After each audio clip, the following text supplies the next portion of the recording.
That's correct.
Heard a lot of complaints.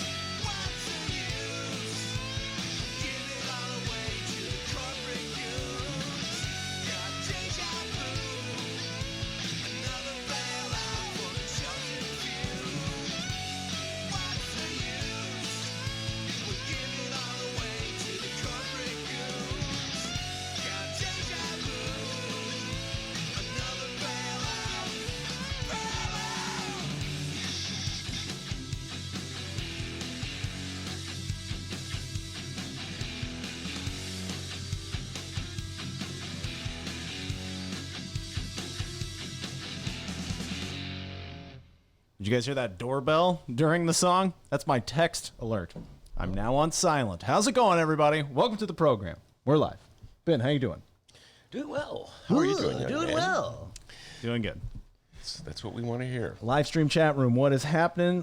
We got Pat Rod, Jim, and Brianna all weighing in already. Jim, he's going to start us off with a question. Jim asks, a very good question. I was wondering this myself over the holiday weekend.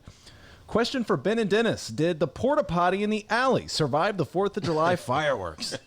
Yes, it did. By the way, there weren't a lot of fireworks in the alley. All right, I can tell you that. There were not a lot of fireworks in the alley. Fireworks out on the block, but not in the alley for some reason. Interesting. It's usually where it goes down. I know, man. It's like, but what can I tell you? But the porta potty's been very, it's heavily used. In fact, I think there's a guy in there right now. You're kidding. I think I just saw a gentleman go in there. Yeah. Oh. Number one or number two? All right, come on. One or two? Clean Which it one up. is it? Yeah, can't take them anywhere. 3? I don't even know what 3 is. Okay. Your Ben Joravsky show is just moments away. But before we do this, let's thank the following unions for sponsoring this program. And if anybody can weigh in on what a number 3 is. Okay. Unions like the International Brotherhood of Electrical Workers, Local 9, the International Union of Operating Engineers, Local 150, and of course, today's Ben Joravsky show for Tuesday, July 7th is brought to you by, it's one of those days, guys, our good friends at the Chicago Federation of Labor. All right, no song requests for a song of the day. So, Benny J, we're going to go to you. People, weigh in. Let us know if you can hear us loud and clear, and we'll get today's show started. Benny J, song of the day. Well, I have a confession to make. Uh-oh.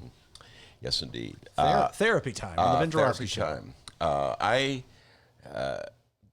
generally go around saying I don't like the Beach Boys. All right? I don't know if you're a Beach Boy fan, D, but I just generally go around saying, I don't like the Beach Boys. I'm a fan. You are a fan. Wow. Yeah. Well, then this weekend I heard Good Vibrations, and I said to myself, you know what? That's a pretty good song. Yeah, right. That's my favorite Beach Boys song. Okay, that's my favorite because there's nothing else on the list, all right? So I just got to give him a shout-out, D. Shout out to the Beach Boys. What's your second favorite Beach Boys song? I'm trying to think of another one offhand. I'm picking up Good Vibrations.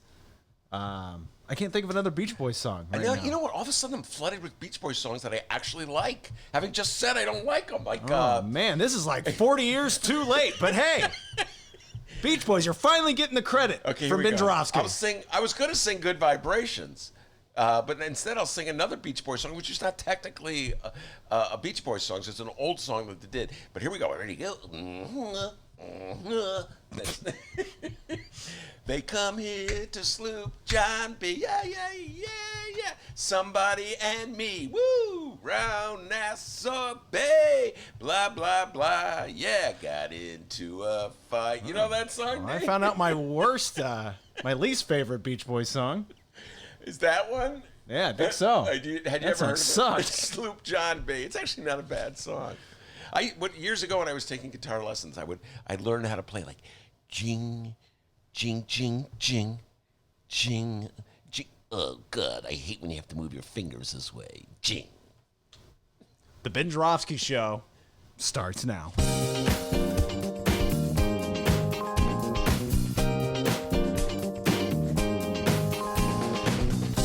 It is Tuesday, July 7th. And yeah, live from Ben's attic. This is the Ben Joravsky Show.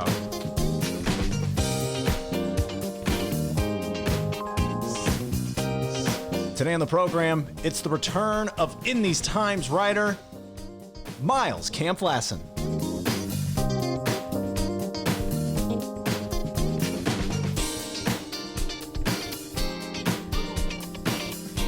And now your host, please sit down and stop dancing.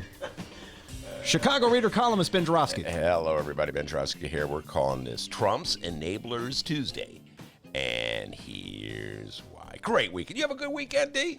Yes, I did. I know you have a good weekend because you're beaming, man. You went to the beach yesterday, ladies and gentlemen, but you were social distancing, right? Yes. All right, D. Great. Judge away, listeners. I went to the beach. Well, you're allowed to go to the beach, everybody, okay? So just calm down. But anyway, you look great. He's got that glow, ladies and gentlemen. He's got that nice summer tan from riding his bike all over the place. It was 4th of July weekend. Generally, I really dislike the 4th. Don't get on my case, everybody. It's not because I'm unpatriotic or everything, but as... Judge away, listeners. He doesn't like the 4th of July. Shame him. Leave the attic now. Go to the alley. I just don't like firecrackers. I've never liked firecrackers. I've always been one of those guys who figured out early on, hey, you can blow your fingers off. Why would you want to light off a firecracker? Never could understand the kids who lighted firecrackers, I'm like, you guys realize you could blow your fingers off? Oh, come on, man. That's the reason they like them. Danger, baby. Yeah, I guess so. Danger. By the way, my old dog, Nicky, here. D, remember your imitation of Nicky? Oh, dude. It's unbelievable. We had an imitation of Nicky back in the old days when we do Ben Joravsky Theater. Nicky was a frequent character, and Nicky would talk. We call those the hired days. The hired days, yes. Anyway, those good times. Nicky, they're good. I can't believe it. That was improv totally, ladies and gentlemen. I did not tell Dennis I was going to throw that at him. Very good for remembering that imitation of Nicky. Anyway, I saw a good movie, State of Play, which is a movie that I missed when it came out. It's only 11 years old. It's dated in many ways, but you guys check it out. It's pretty good. It's a well, our song of the day was the Beach Boys, so that's true. Good vibra. Woo. I like when they go boom, boom, boom, that little thing. I was in the car going, you know what? This is not bad. The Beach Boys aren't bad. That's, like I said, pretty much the only Beach Boys song I like. Anyway, focus. I am a white man. I love the Beach Boys. Ooh, good vibra. I'm bringing him. Yeah, State of Play. Russell Crowe plays this intrepid investigative journalist who uncovers these horrible secrets about corruption in government. Won't give much more of it away. A great cast, although Helen Mirren was totally overacting in her role. But here's the thing, Russell Crowe had great hair. I've never seen an investigative reporter with hair quite like Russell Crowe. And he had this look he had with his shaggy hair where the whole point was that he didn't pay attention to his hair, but he was constantly brushing back his hair, you know what I'm saying? So okay, Russell, you're drawing attention to your great hair, All right, that's what I kind of think. I've never seen any investigative journalists, or any journalists for that matter, with great hair. Most journalists I know have lousy hair. Anyway, it's a fun movie we're seeing. Journalists, we love you out there. Even if you have bad. Oh, there's another recurring gag in the show where he's always the guy with the pen. Okay, so he's surrounded by millennials who don't have pens, which is kind of, I can relate to that, D, you know? Many times back in the old days when you're in the studio, a guest would come in, I want to take notes, I would give them my pen. I would always have a pen. I'd give D a pen.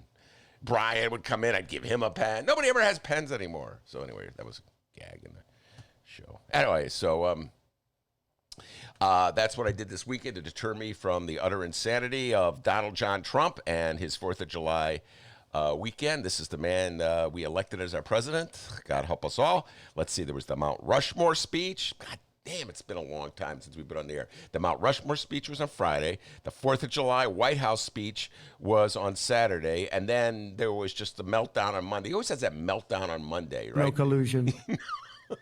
Where he's just like, I got to tweet something. So he defending the Confederate flag, attacking Bubba Wallace. What's this thing about Bubba Wallace?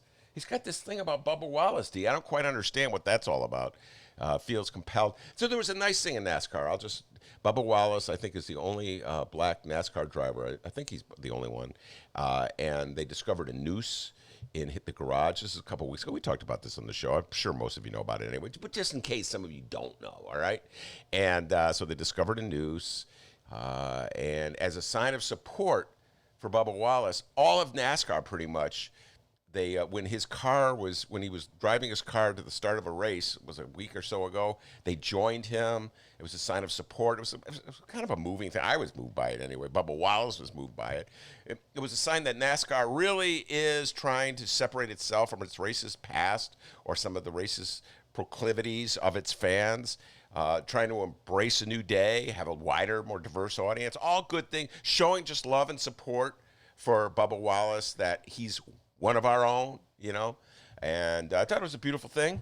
But no, Donald Trump's outraged. He's outraged that NASCAR would ban the Confederate flag at its races. He's outraged that NASCAR would show love and support for Bubba Wallace. He thinks Bubba Wallace somehow or other contrived the whole noose thing. I don't know if you see a picture of that rope. Sure looks like a noose.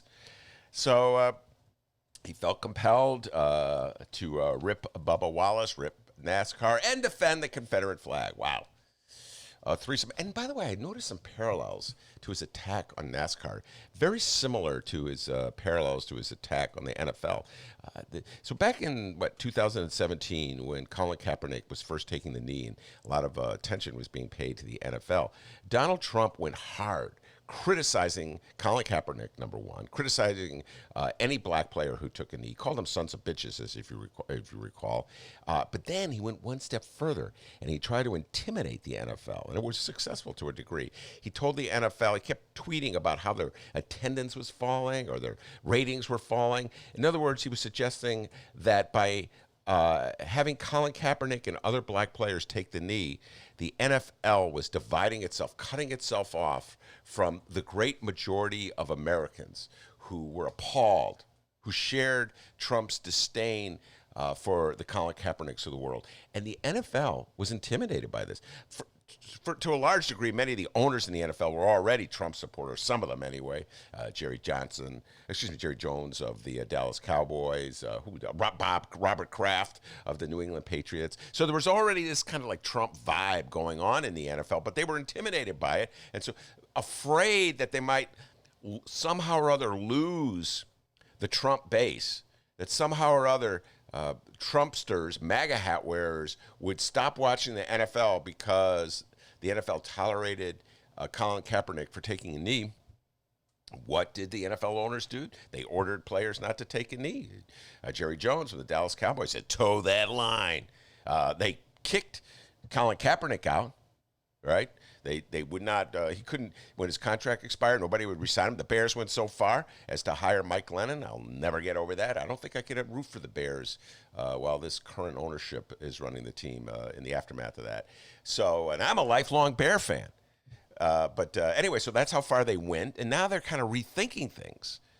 They're rethinking things because there's a rebellion among their players. But Trump is trying the same thing with NASCAR. So he's going around saying things like, he tweeted out, your attendance is falling. It's the same threat. It's like, if you take on me, you'll lose your base. If you take on me, people will turn against you. If you take on me, you'll lose money. So you better fall in line. And I saw the reality is that their TV ratings are up, which is one of the few things on television right now anyway. So there's nobody in the stands. So it's kind of a hard time to measure or judge how any sport is doing popularity-wise.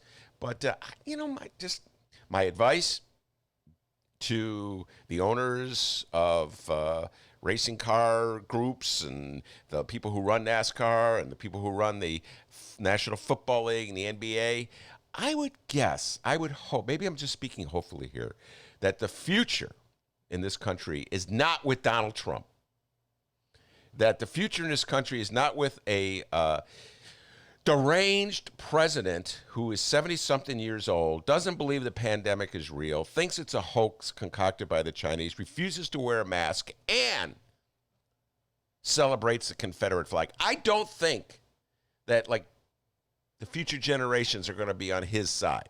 So even if you had no conscience, even if you were completely indifferent to politics, or even if you were a right-winger who just didn't believe in financing government, we're going to get into that in a little later when Dennis does the news. Even if you're in one of these categories, if you want to build your sport, I would think you might want to just distance yourself from Donald Trump and not fall on your knees in fear and panic like so many other people do. And that brings me to my main topic. All the enablers in America today, all the enablers for Donald Trump, they were just full display over the 4th of July weekend. Let's see, I'll start with the South Dakota governor, Kristi Noem. She was the one who welcomed Donald Trump to Mount Rushmore in South Dakota on Friday. They had, I don't know how many people, several thousand. It's interesting. I don't see an exact count from South Dakota. So there's, like we saw with Tulsa, so I don't know how many people were there. But there was a lot of people there. Very little social distancing. Again, they go through this ritual that they're pretending that they care about social distancing. So, we have masks here, but they kind of discourage anybody from wearing them. Donald Trump mocks wearing masks. He's not going to wear one. So people get the mask, and there's a sign of allegiance to Donald Trump. They throw him away. I'm not a doctor. Yeah, that's for sure. Anybody gets advice for him. And then, so she welcomes Kristi Noem. She welcomes him to her state. She's on stage to greet him. She's not in any way concerned about the lack of social distancing, the lack of masks. She embraces it. She says, and I'm quoting, "Tonight, if you look to your left, if you look to your right, you're going to see that the crowd isn't just from South Dakota, but it's from everywhere in the nation." I read that account the next day in the newspaper, and I was wondering, first of all, how do you know just by looking at somebody where they're from? It's interesting. You know what I mean? Look to your left. That guy's not from South. How do you know? It's some guy at a Trump rally without a mask. How do you know? Maybe if he's wearing the mask, you know he's from some other state than South Dakota. But, it's kind of an interesting thought. And second of all, why are you bragging about this? You're bragging that people came from all over the country to Mount Rushmore, to South Dakota, to stand shoulder to shoulder without masks in the middle of a pandemic to celebrate Donald Trump. Now they're going to go back to wherever they came, potentially spreading the virus. You're proud of that? Now it turns out that Christian Guilfoyle, am I pronouncing her name correctly? Guilfoyle, is that how you pronounce it, dude? You're asking the wrong person here, pal. Okay. Christian Guilfoyle is Donald John Trump Jr.'s girlfriend. I don't know if you knew this, Dee. She's a former Fox TV personality, and now she's an official in the Trump re-election campaign. And she was all set to go with baby Donnie, baby Trump, to Mount Rushmore to watch Daddy Trump give his speech. And then turns out she had tested positive for COVID-19. So, it's getting a little close to the Trump family. She tweeted out, "I feel good. Thanks be to God, and look forward to a speedy recovery so I can resume working to re-elect Donald Trump." Wow, that's pretty deep. You've got to really love Donald Trump if your response to having tested positive for COVID-19 is to say, as soon as you can, you're going to back out there and go to work for Donald Trump.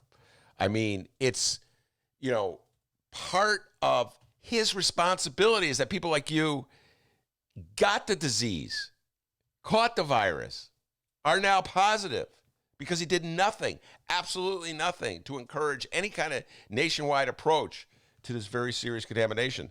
But your response is, yep, I'm going to double down.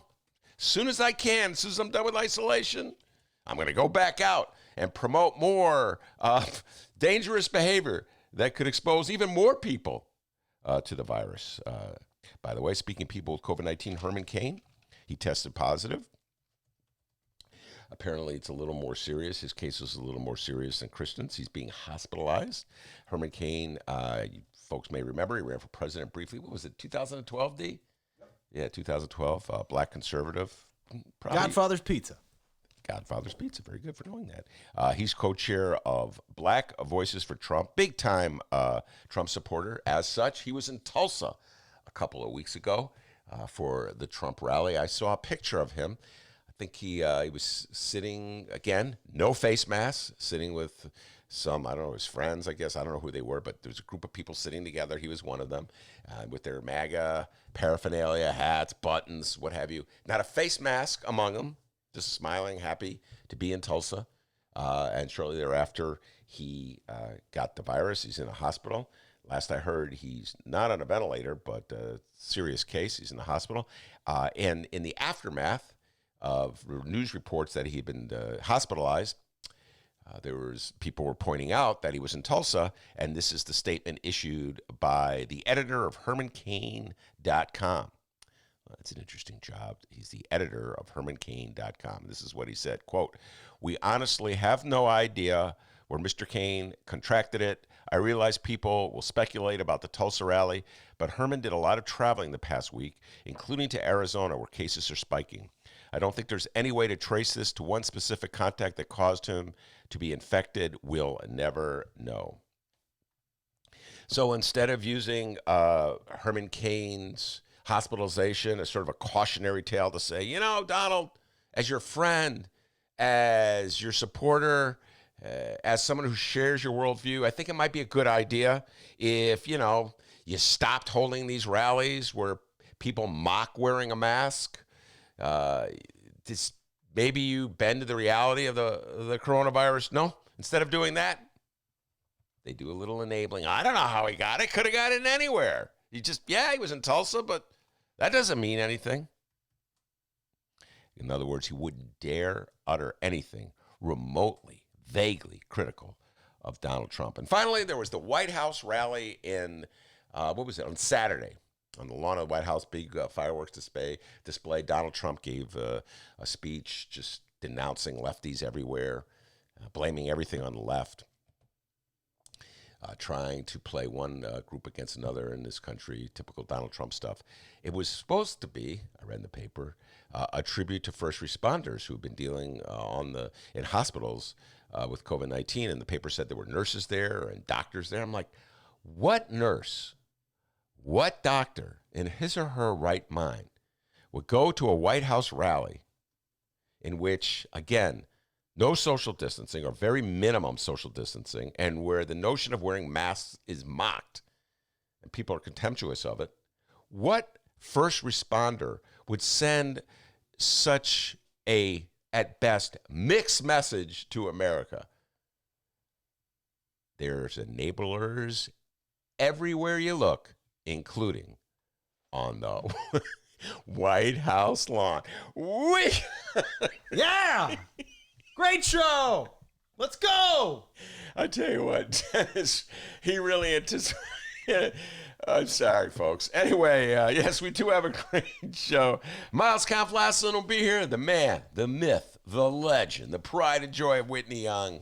And, of course, in these times, he sent me a cheat sheet, D. Oh. Usually I send the guest the cheat sheet. Miles like, I got the cheat sheet. Here it is. I'm ready to talk politics. You need a producer, Miles? Let's go. So he's got a lot on his mind, a lot of political thought on his mind from the great Miles Kampf-Lassin.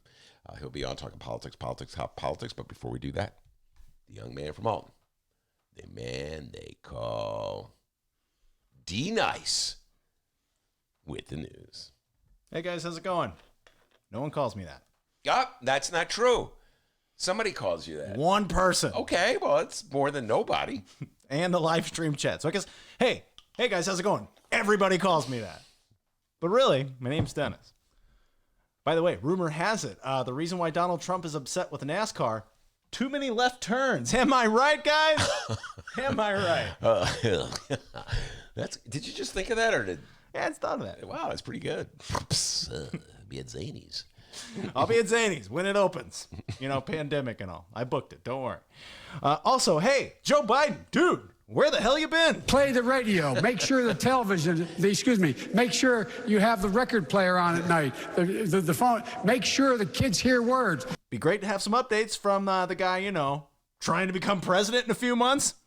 Live stream chat, help us out. Where the hell is Joe Biden? Anybody know? Be great to know. All right, let's find out what's happening in Chicago and or Illinois this afternoon. First off, no public events scheduled for our Illinois Governor, J.B. Pritzker. Big problems become big problems when you let small problems sit. Hold on, man. Let me think about that. Got it. Okay. But do not worry. There is still plenty to talk about. And I hope all of you like political press releases, because right now, in my bearded face, not one, not two, but 3 of them. They have all been posted by the meanest Illinois political bulldog in the yard, Capital Facts' own Rich Miller. Oh, get him back on the chain. He's a bulldog. And all 3 press releases involve Governor Pritzker's Fair Tax Initiative, which will be on the November 3rd ballot. We're going to read all 3 of these press releases. Ben Joravsky, before we do that, though, please give us your thoughts on Governor Pritzker's proposed Fair Tax Initiative. Good, bad, ugly? Good. I urge everybody to vote for it. It's going to be very difficult for it to pass. We haven't talked about this in a while. I guess the pandemic is distracting. But briefly, before we get to the press releases, Governor Pritzker has proposed and put before the voters of Illinois a referendum that would raise the tax rates on the wealthiest people in the state of Illinois so that, A, we have more money to pay our obligations, and we definitely need some money because we have a lot of obligations, and 2, that we shift from the flat tax, which is unfair because it makes everybody, even dead broke podcasters like ourselves, pay at the same rate as fabulously wealthy people like J.B. Pritzker or Bruce Rauner. So there you go. In a nutshell, I'm urging everybody to vote yes. All right, so Joravsky's a fan, everybody. So let's go through this here. Press release number 1. And we begin with Illinois conservatives. And hey, what do you know? Our elected Illinois leaders of the Republican persuasion, they're not fans. Quick show of hands. Who's shocked by that news? Anyone? No one? Okay. Now, this doesn't necessarily say which conservative group this is from. It seems like a collection of Illinois Republicans. Once again, shout out to Rich Miller and Capital Facts, a fantastic source for statewide news. Capital Facts, FAX, like a fax machine. All right, the press release reads, today, in an unprecedented coalition effort, yes, there goes the brown line, the Illinois Chamber of Commerce, Illinois Farm Bureau, National Federation of Independent Business, Illinois and Technology and Manufacturing Association joined together to urge Illinois voters to vote no on the progressive tax constitutional amendment. Leaders of the coalition held simultaneous press conferences at 4 locations throughout Illinois. Among the very people this tax would hurt most: small businesses, farmers, manufacturers, and workers. Their message was heard loud and clear. Illinoisans are already overtaxed. Families, workers, seniors, and small business owners struggle under the weight of the highest overall tax burden in the entire country. Yet politicians in Springfield are trying to hike taxes again. The progressive tax will do nothing to address our sky-high property taxes, will cost jobs, slow wage growth, and hurt Illinois workers, and will end up raising taxes on the middle class and the working poor. Illinoisans can't afford another tax hike, especially as working families and small businesses struggle to recover from COVID-19. Now, I got more of the press release here. Ben, anything you'd like to say? No, I just have to hear where they're going with this brilliance, and then I'll respond. That's sarcasm, guys. Let's continue, young man. Illinois Chamber of Commerce President Todd Maish said, quote, "The progressive tax increase is the same thing as leaving a huge bag of taxpayers' cash at the back door of the State House and City Hall. None of the money is dedicated to property tax relief, increased funding of education, public safety, or pension debt relief. Politicians arrogantly demand that hard-working taxpayers trust them to spend the money wisely. We don't." Oh, we got another quote here from Todd Maish. Joravsky's a fool. No, just kidding. All right, it continues here. Illinois Farm Bureau President Richard Goobert Jr. remarked, Wait, so they like the name so much? Let's give it to the kid. Goobert. Richard Goobert Jr., Dick Goobert Jr., remarked, quote, "What this new progressive tax will actually do is take us down the same route that these proposals have gone in other states. To cover all of Springfield's spending and debt, the tax brackets and rates will have to be changed to raise taxes on the middle class and even the working poor, with higher rates starting at incomes as low as $25,000 per year. So while proponents claim the progressive tax would only tax the rich, many of whom are local leaders like family farmers, shout out to Darren Bailey, who are investing in their communities and creating jobs. The truth is that this amendment will open up every Illinoisan to tax increases." All right. Wow. They're all over the map. First of all, let me just say this about the Illinois Chamber of Commerce. And I say this as a man who's my wife's been a small business owner for years and years. You guys never look out for small businesses. You guys are freaking worthless when it comes to small businesses, okay? But in the city of Chicago, you wave the flag for every single big-time TIF handout that a corporation wants. You were ready to give $2 billion plus money to Amazon. How is that going to benefit some small business? You know how it's going to benefit a small business? With your TIF handouts? It's going to raise taxes, property taxes on small businesses. How much was that again? $2 billion? Yes. Yes, that's billion with a B. Yes, with a B. And it could have been more. They wouldn't tell us how much it was. Still bothers me. They wouldn't. Stop. It's privileged information. Stop asking. We'll let you know when we need the money. Isn't that interesting when it came to giving out over $2 billion over $2 billion to the world's richest company and the world's richest man, the Illinois Chamber of Commerce? We're blind. We see nothing. We know nothing. Raising taxes on small businesses everywhere. By the way, everywhere I look, I was in downtown Evanston this week. I'm on a royalty. I saw one shuttered store after another. The pandemic has hit hard at small businesses.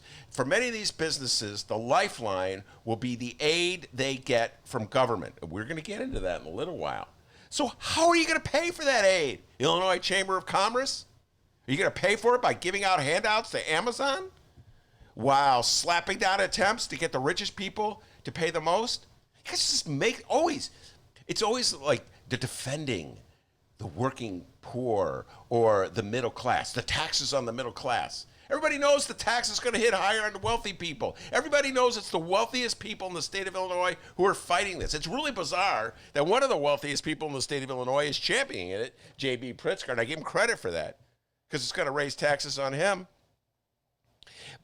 But most of the opposition, so much of the opposition comes from the wealthiest people in the state of Illinois who don't want to pay more in taxes. So they say, we're looking out for Dennis. We're looking out for Ben. Oh, thanks. Oh, what a bunch of suckers we are. Folks, you think this government runs for free? You think roads will pave themselves? Do you think the police department will have the money to pay for itself? The fire department can put out fires with money that just falls from heaven? All the things you want from government, you think it's just going to magically happen? No, we have to contribute to the common good. That's how we get common good things. All right? So if you don't raise taxes on the richest people, they're going to have to find some other way to raise money. And guess what? They're going to squeeze you. Damn you, Dick Goobert. They're going to squeeze you, people. They say that, I'm looking out for the working poor and the middle class. Yeah, they cut taxes on the wealthiest people, and then like Kenny G will give Kenny Griffin will like one of the wealthiest people who supports fabulously wealthy politicians like Bruce Rauner, so they cut taxes. He'll then kick back a little of the money he saved to the schools so they can have computers because they can't afford to have internet service for poor neighborhoods apparently, but. Thanks to the kindness of the wealthy people who are opposed to taxing themselves even more for the common good, they'll kick a nickel out, a relative. Here you go, here's a quarter. Okay, in 4 years, you have your internet service. Guys are suckers for falling for this. Shout out to Claire. She says, freedom ain't free, snowflake. Good time. That's hilarious. Freedom ain't free. Listeners, that was only one press release. We got 2 more to go. Come on, don't get me started in the Illinois Chamber of Commerce. They're worthless. Absolutely worthless. I'm sorry, Illinois Chamber of Commerce. You've never done anything for a small business person. It's always the big guys. Well, we're going to give Amazon $2 billion, and a trickle will just ding fall. Here it comes. Here's your little trickle. Ding. Oh, be happy. And then you got all these like small business. Well, Ben, I balanced my budget, so the state. Oh, which small business owner are you impersonating there? So many. Back there was a time back. By the way, this is really going to be a tangent within a tangent. When the Illinois small businesses were like just learning about the TIF program, and so I would get invited to these like Illinois Chamber of Commerce type functions, but generally like small Chamber of Commerces for individual neighborhoods. Could you explain this TIF program? And so these guys, really smart guys, really astute people, they got it. They understood that it was a scam. And then they started looking, like, okay, but how can I benefit? So they would ask me, like, are there grants for businesses? And, like, because I'm obsessive, I would know more about yeah, actually, if you applied, you might be able to get a little neighborhood investment fund money. So anyway, they were like, oh, thank you, Ben. But yeah, come on. The Illinois Chamber of Commerce, worthless. Had to say it, D. All right, on to our second press release. Number 2. And the next 2 are actually from our friends of the liberal persuasion. So, all right, this press release says, vote yes for fairness, Chairman Quentin Fulks released the following statement. I know he's no Dick Goobert, but Quentin Fulks released the following statement in response to this morning's press conference from a self-described grassroots organization against the fair tax. He says here, today's press conference was the height of hypocrisy put on by a group of masquerading as a grassroots organization whose sole purpose is to protect the millionaires and billionaires who have benefited from Illinois' unfair tax system for far too long. It's despicable that they're trying to capitalize on the coronavirus pandemic to protect the wealthiest Illinoisans while so many families are struggling to make ends meet. Sadly, it comes as no surprise, given these organizations have spent decades advocating for policies that decimated critical services, left our education system criminally underfunded, and hurt our nurses, grocery store clerks, paramedics, and other essential workers. Since the truth isn't on their side, this press conference was filled with lies from start to finish. Contrary to what they say, the fair tax will only affect small businesses that make more than $250,000 a year in profit, while at least 97% of Illinoisans will see no income tax increase or a tax cut. Now more than ever, we need to change our tax system from one where our essential workers pay the same tax rate as millionaires and billionaires to one that finally makes the wealthiest Illinoisans pay their fair share. It's clear from today's press conference that opponents of the fair tax can only use desperate lies to try and mislead Illinois voters to keep the status quo in place and vote yes for fairness. Won't let them go unanswered. This sounds like a column by Ben Joravsky. No kidding. What can I tell you, man? If they're going to raise the rates on the wealthiest people, how is it going to be a hike on the not wealthiest people? Duh! It's so astounding that they would try to get you to believe something like this. And yet, it's kind of my Donald Trump imitation. And yet, not bad. Frankly. And yet, guys fall for it. I think it's a lot. Whenever somebody like, what's his name, Fulks?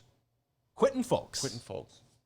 whenever somebody like it's always difficult, I should say, for someone like that to urge for a tax hike because like people hate paying taxes. For instance, I'm looking at my property tax right there, which I just keep looking at it, D. Oh, yeah, there it is. Yeah. And it's not going to pay for itself, D. All right, I got to pay for that thing. Driving me crazy. But I don't know what else to tell you, folks. Someone's got to pay for this government.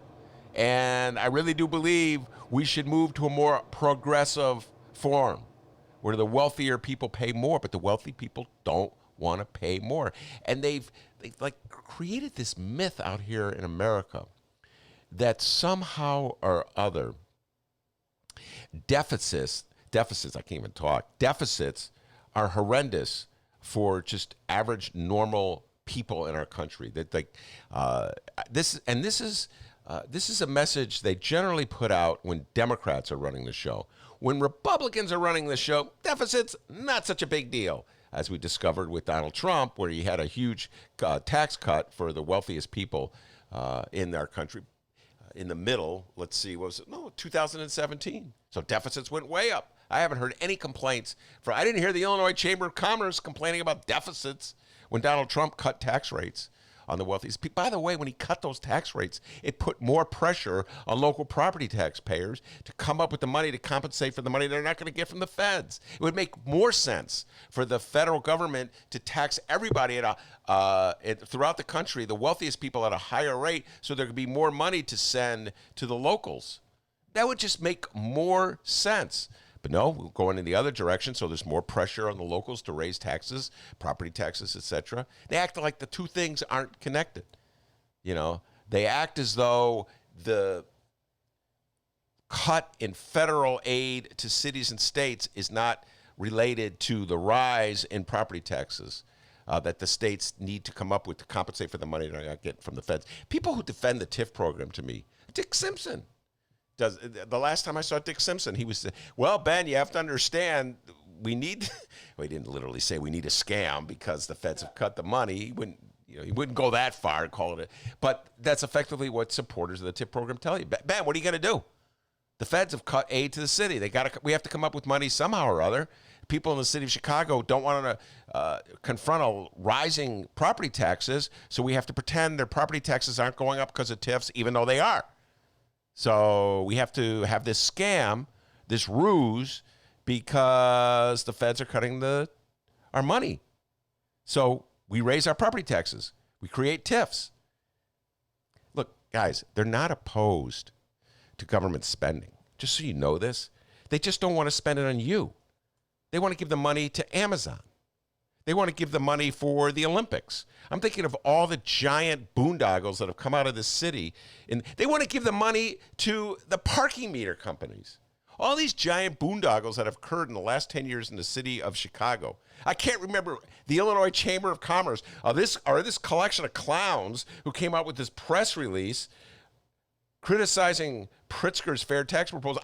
They were nowhere to be found when Daley sold the parking meters, when Rauner and Emanuel proposed giving over $2 billion to Amazon, when the entire state came together to give a blank check to the International Olympic Committee, where was the Chamber of Commerce to protect the small businesses of the city of Chicago?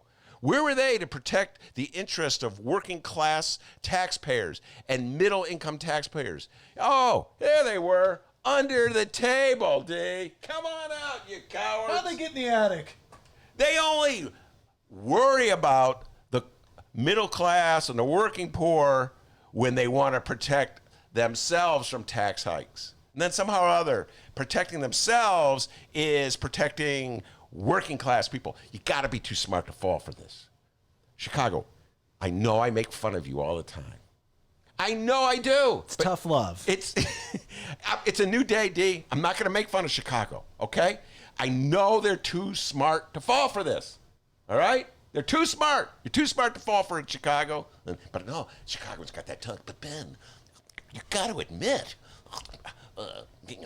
when you raise taxes, they can spend the money. Yeah. Oh, some money may be wasted. Yeah, you're right. I don't know, giving that money to DB, Darren Bailey, the face of the Republican Party. He had a big paw out. Did the Illinois Chamber of Commerce mention DB's big paw out, D? Let me look. No. Now, isn't that interesting? They're looking out for the little guy. What about DB, the face of the Republican Party, the most prominent Republican in the state of Illinois, the leader of the Republican Party? He's the big flag waver against masks and for Donnie Trump. Probably the most popular Republican in the state of Illinois. Got his big paw out, taking assistance for his farm. Did they mention that in their little press release, D? No, but who is going to feed them hogs? You know, what's old boy's name? Goobert? Dick Goobert? He's going to be out there feeding those hogs. Oh, and by the way, Ben said he's going to not make fun of Chicago anymore. Got the timer going here. We'll see how long that lasts. Nope. I got 5 minutes. What do you say? Not going to make fun of you, Chicago, because I know you're really sophisticated and smart, and you're not going to fall for this. Not going to make fun of Chicago. What is a Ben Joravsky show without making fun of Chicago? Hey, by the way, I just have to say something. It's true I make fun of Chicagoans all the time. It's a weird... And then they get mad at me, D. Sometimes, like, Ben, you've gone too far, okay? You're mean. You're mean. Oh, by the way, did you say Bruce Rauner? Yay for our teachers! Yay for our teachers! D, I just want to tell you something. This happened yesterday. So I was at the local CVS, all right? And I was wandering through, and I saw on display, I'm going to confess, I'm going to admit this, a Chicago T-shirt. It was a T-shirt with a flag of Chicago. And I don't know what overcame me, D. I don't know what happened. Me, Mr. Always making fun of Chicago. I'm a Chicagoan. I'm not that bright. You know, me making fun of Chicagoans. Mm-hmm. All right? Oh, yeah, sure. Take my TIF money. I don't know. But, you know, it's so complicated. I don't understand it. Just one guy in the city understands it, but I don't understand it. Anyway, I bought it. I bought it. That T-shirt acquisition roughly cost me the same portion of money that it cost JB to buy. What was it, a horse farm in Florida? Florida, yeah. Bet he wish he didn't do that. Hey, JB, buying property in Florida right now? Not a good idea. There's a bunch of yahoos, Florida. So anyway, D, how about that? You know me talking about making fun of Chicagoans, talking about how dumb they are. You know what I mean? You know how I do it all the time? Like I'm better than them? I went and bought a Chicago T-shirt. I give him 3 days until he gets his money back. Nope. You know what? I'm going to wear it probably next week. So, you know. Nice. I got this thing about T-shirts, just a tangent within a tangent. I don't know if you share this thought. A T-shirt tangent. When I buy a T-shirt, I don't know, put it on. Like, where's the T-shirt been? Not really trusting the T-shirt. You know, I'm really opening up with you, D. And I always wash a T-shirt before I wear it. What about you? Do you do that? Yeah, I try to wash it, you know. But every time, sometimes I don't. You know, mixed bag. Mixed bag. Okay, well, I'm going to wash it. I'm going to wear it next week. Show my love for Chicago. Because even though I make fun of you Chicagoans, and you're not that bright when it comes to property taxes. Oh, there we go. Timer's off. It wasn't even 5 minutes, guys. It was like 3. No, you guys are really smart. Anyway, I still love Chicago. I don't know what it is about me, D. I need help. I Our need host. help. He's a weirdo. That's correct. I need help. Hey, it's time for our third and final phase. Oh. Our press release. Yeah. Number 3. Number 3. Vote yes for Fair Tax Chairman John Bowman issued this statement. Quote, "It's no surprise that wealthy special interests like the unfair old way of taxing income in Illinois because it's given them a sweet deal for way too long. Working people overwhelmingly support the Fair Tax Amendment because everyone who makes under $250,000 will get a tax cut or pay no more. Fair tax reform also means fair funding for every community and the important services we need now more than ever.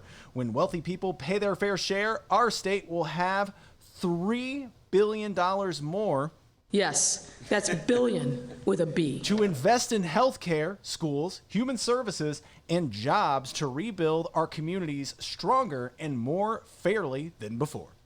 That's John Bowman. For 10 trivia points, what talk show was he on? I believe that was the John Bowman show. No, the Ben Joravsky show. Oh, wow. Yes. Color me embarrassed. That's okay. It was the old days when we were back at that radio station whose call letters I forget.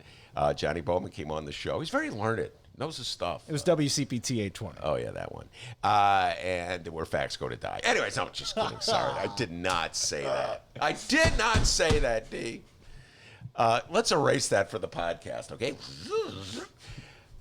Yeah, he came on the show. He's very learned. The guy knows stuff. He's a really smart guy. Anyway, John Bowman. Yeah, here. I'm with you, John Bowman. What are the chances of getting him back on this podcast? We could reach out to him. All right, let's try it. Let's try it. Hold on, I'm calling him right now. Okay, well, not right now. So we got a show to do. All right, so those are those three press releases there. In other statewide news, Jim Oberweis, the state senator who is a GOP House hopeful and who loaned his congressional campaign $1.1 million, is the chairman of Oberweis Dairy, a company taking a $5.6 million federal paycheck protection program COVID-19 pandemic forgivable loan. The dairy, famous for its ice cream, is in a rarefied group of 255 Illinois companies getting between $5 million and $10 million in the PPP loans, the top amount according to U.S. Treasury data released on Monday. The Triple P loans were approved by bipartisan congressional votes in the wake of the coronavirus infections, triggering government shutdown orders and an economic meltdown. To date,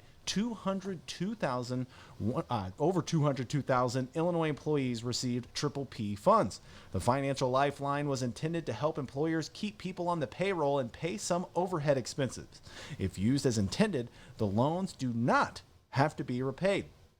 An Oberweis spokesman told the Sun-Times the exact amount was $5.6 million. Treasury records show Oberweis Dairy got the Triple P loans on April 8th from CIBC Bank USA to cover 500 employees, the maximum amount allowed under the Triple P program. Jim Oberweis, the state senator who is a GOP House hopeful and who loaned his congressional campaign $1.1 million, is the chairman of Oberweis Dairy, a company taking a $5.6 million federal program. All right, so we got all the information here. So what do you know? A rich guy getting more money. Yeah. Did they mention that, by the way, in the press release from the Illinois Chamber of Commerce? Did they mention Oberweis having that big paw out there for the federal loan? Did they mention that, D? I'm looking. No. Well, isn't that interesting? What's his name? Goobert? Hey, Goobert, go back and rewrite your press release. You guys all want to feed from the trough, rich guys, Illinois Chamber of Commerce types, but you don't want to pay, huh? Is that it? You just want to take? You don't want to give? It's somehow or other economic development when you got your big paws in the trough, slurping it down, soup dribbling down your face. That's somehow economic development. But when you try to pay, asking for a little money, please, sir, can I have some money to finance government? Go back to your corner, harumph. You're like Scrooge. Isn't that interesting? They didn't mention that. Oberweis, this guy's to the right of Ronald Reagan, ladies and gentlemen. One of the most conservative politicians in the state of Illinois, always running for office. He's too conservative even for Illinois. Now he's going up against Lauren Underwood. He's conservative, like all conservatives. He's against taxation and believes people should pull themselves up by the bootstraps. First time he gets in any trouble, big paw out. Help me, government, please. Bail me out. Hey, Oberweis, I know it's for your employees. Why don't you dig into the family fortune and pay them? If you believe in people helping each other, if you're against entitlements, isn't that interesting?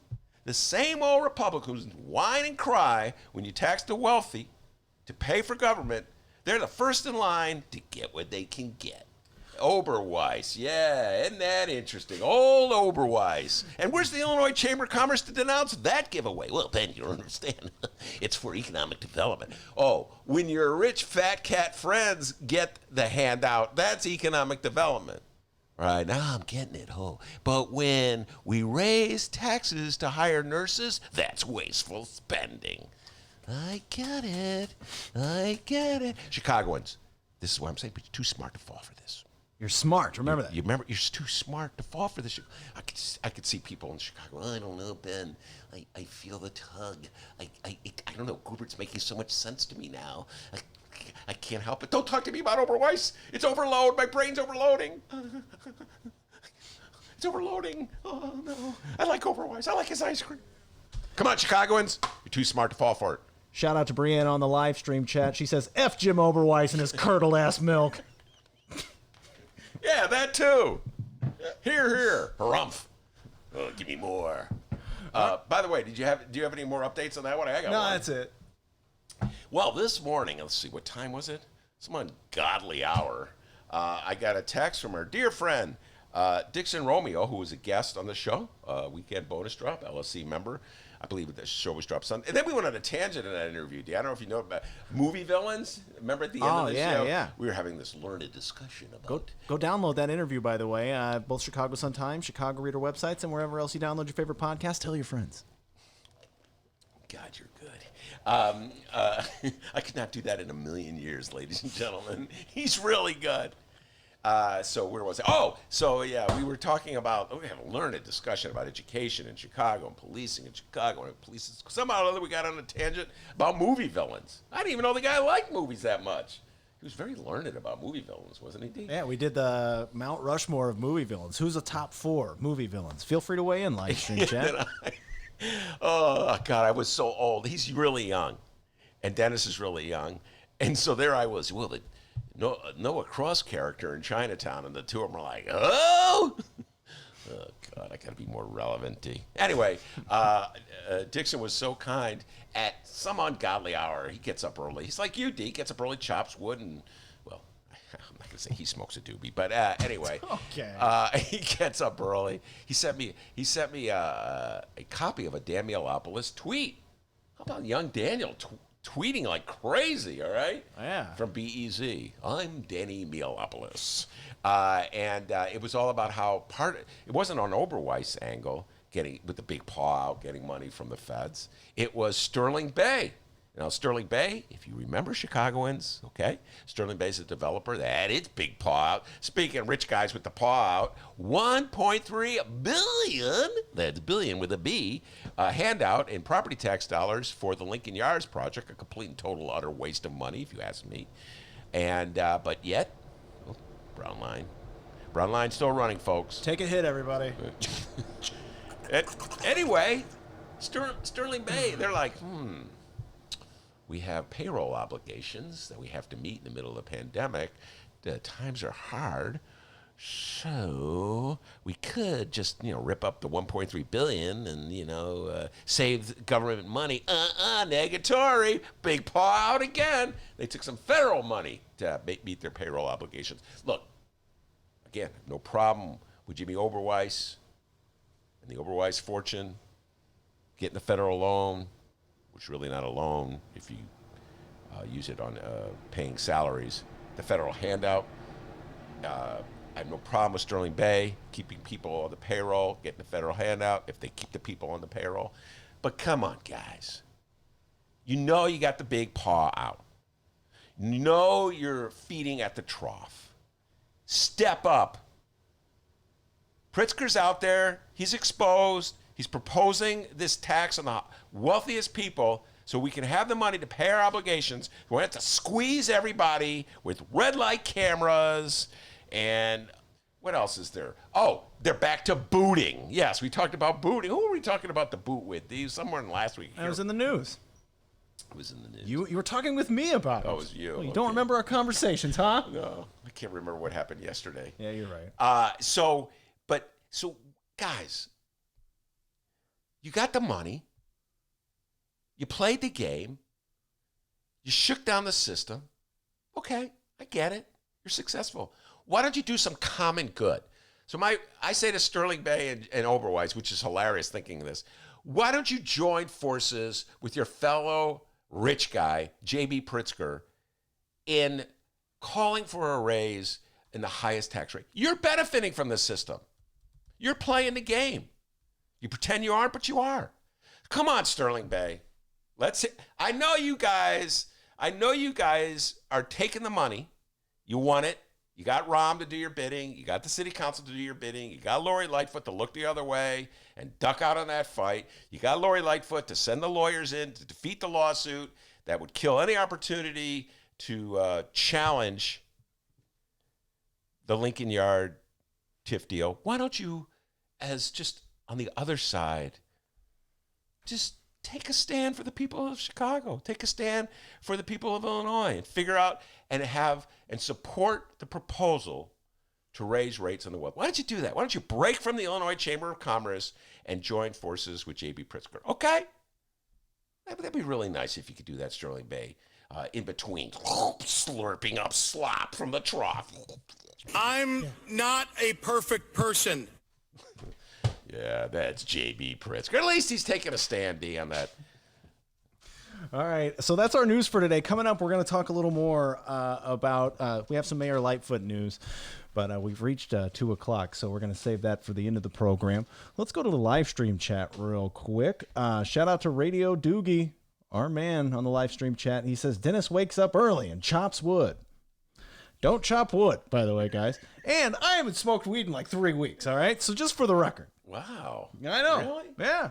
You look. By the way, folks, if you could see him, he looks unbelievable. He's got this tan. He's doing this biking. He's wearing his IBEW T-shirt, right? Isn't that the electrical? Yeah, I got my IBEW T-shirt Jeff on. Johnson, he's wearing the T-shirt you gave him. He's looking great. So that wood chopping is doing well for him, and the moratorium on the reefer is apparently doing wonders for him as well. And shout out to Pat Rod. Pat Rod says, my wife is convinced chopping wood is a metaphor for something else, something more self-pleasurable. The more I hear it, the more I think she's right. That's not what we mean by chopping wood. I can see where you're thinking that, though. No, actually, Pat Rod, I think you may be onto something there. Hey, now. It's like a Beatles lyric, Pat Rod. Like John Lennon goes, I never intended that, but now that you say it, for Christ's sakes, it may be true. Oh, wow. I thought one of the Beatles was here. That was my John Lennon imitation. By the way, I think it's Ringo's birthday today. Oh, hey, happy birthday, Ringo. Okay, What? Here we go. Millennial Beetle test. Millennial Beetle test for 50 trivia points. Whoa. We usually just do 10. Yeah. All right. Yeah, you're right. This is not worth 50. For 10 trivia points, what instrument does Ringo Starr play? Ringo Starr is the drummer. Whoa! Ding, ding, ding, ding, ding, ding. That's correct. We all live in a yellow submarine. Happy birthday, Ringo. Come at me, bro. All right. For 10 trivia points, how old is Ringo? Okay, we're done with the Oh, trivia. sorry. I love trivia. All right, more live stream chat room. Oh, hey, our good friend Talking Chit is back on the live stream chat. And he's kind of filthy. Oh, come on. Clean up the act. Yeah, all right? you know, do what you want, I guess, you know. It is a podcast. Yeah, welcome, Talking Chit. TALLKENCHIT. That was funny. All right, and let's see here. I guess that's it. So shout out to everyone on the live stream chat. Feel free to weigh in. Like I said, more news involving our Chicago Mayor, Lori Lightfoot. That's going to be coming up after our interview with In These Times writer Miles Kampf-Lassin. You look like you got something else you want to say. I'd like to say a little something else before we take the break. Go ahead. My favorite part of the show, recall the guest. My absolute favorite part. Great outro, but go ahead. I know. And folks, sorry about that. He really worked on that outro. Okay, when I got here, like he's got a typewriter. Don't bother me. He's got a cigarette dangling from his mouth. He's like Russell Crowe. He takes his hair and he throws it back. Anyway, there's a Jessie Smollett update in the my beloved Bright One today. And I can't believe, Dee, that we ever were so obsessed with the Jessie Smollett story. You know, it seems so insignificant these days. Although Donnie Trump's press secretary raised it. It was, we'll talk about that later. But anyway, Jessie Smollett's lawyers, man, they are. I actually am with them on this one. They petitioned the judge to turn over all the files dealing with the firing of former police superintendent Eddie Johnson. It's like a mixing of scandals that suddenly seem insignificant in the middle of the COVID outbreak. Anyway, from last year's scandals, Jessie Smollett's lawyers, I don't know what they hope to find in these files, but this falls under the category of nice try, guys. The federal judge said, no way, I'm not ordering the city. I'm actually with the Jessie Smollett lawyers. I just believe in transparency. So, yeah, What the heck? Even though there's no real correlation that I can see between Jessie Smollett's case and Eddie Johnson, sure, turn over more files. Let's see what the city is covering up. Awesome. This story will not go away. No, This Jessie Smollett. Good Lord. We've been talking about this for like almost 2 years now. Yes. No. That's like a year and a half. When did it was January really cold. 2019. God, can you believe it? It's right about the time we started our show. I was going to say, I remember you were fired, then Smollett happened, and then you were rehired. That's the timeline I recall. Yeah, Ben fired. Hey, guy, come on in this office. You're fired. Oh. All right, everybody, we're going to take a short break. And when we come back, our good friend from In These Times, Miles Kampf-Lassin, is going to be talking all things progressive politics. I want a Bernie update. I wonder what Bernie Sanders is up to, don't you? Yes, I do. If anybody knows, it's got to be Miles Kampf-Lassin, right? Micah might know even more. He's got a big voice at Mike. Hey, what's up, man? Bernie. Micah has a great voice, Micah. And he loves Bernie. All right, everybody. But you know what he loves more than Bernie? What? Gators. Oh, I thought you were going to say chomping wood. Okay. Now, Miles Kampf-Lassin is coming up, everybody. Don't go anywhere. It's the Ben Joravsky Show. And yes, we are live from Ben's attic. Woo!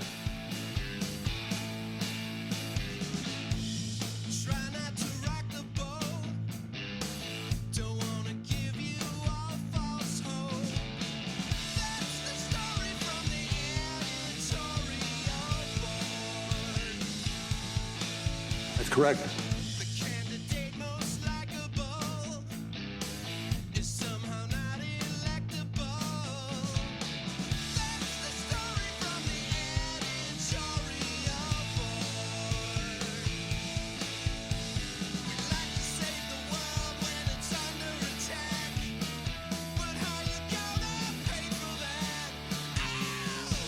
Heard a lot of complaints.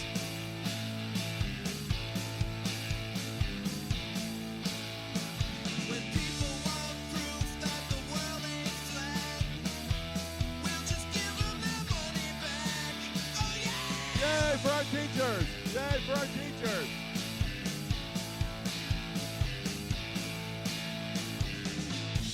We heard what you want to do. Now we'll tell you what's best for you. That's the story from the editorial board. Number 2. A little tip for the working man. Your employers are all our friends. That's the story from the editorial board.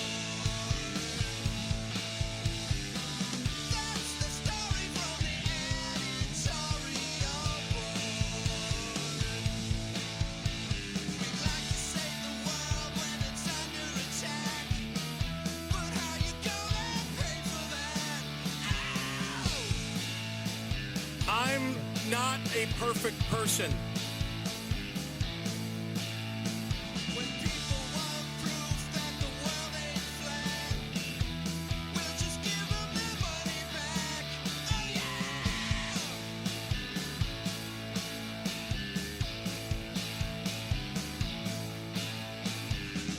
That's the story from the editorial board. That's the story from the editorial board. That's the story from the editorial board. That's the story from the editorial board. I want an answer. It's not something you ignore. I think you're 100% full of shit, is what I think. If you think we No offense, well, fuck you then. Hold on. Who are you to tell me I'm full of shit? Heard a lot of complaints.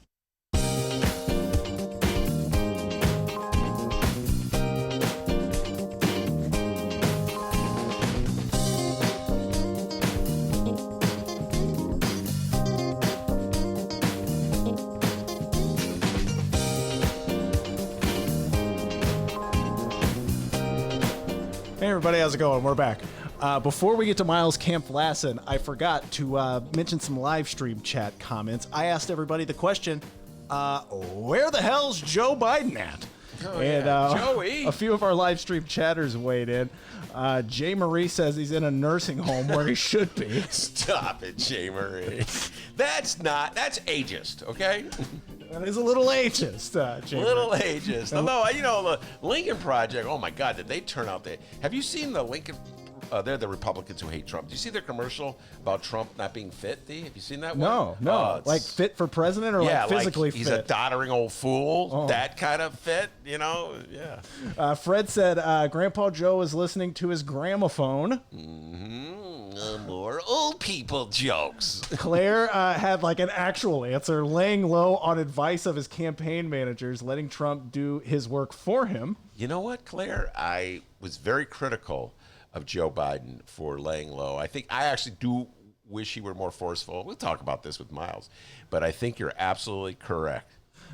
He's following the advice of his advisors. Yeah, and Brianna says Joe is asking where the record player is in his basement bunker. I love record players too. I'm not a perfect person. And Claire also asked this. She brought up. Oh, she didn't ask. She reminded us here, and I meant to ask Ben this too.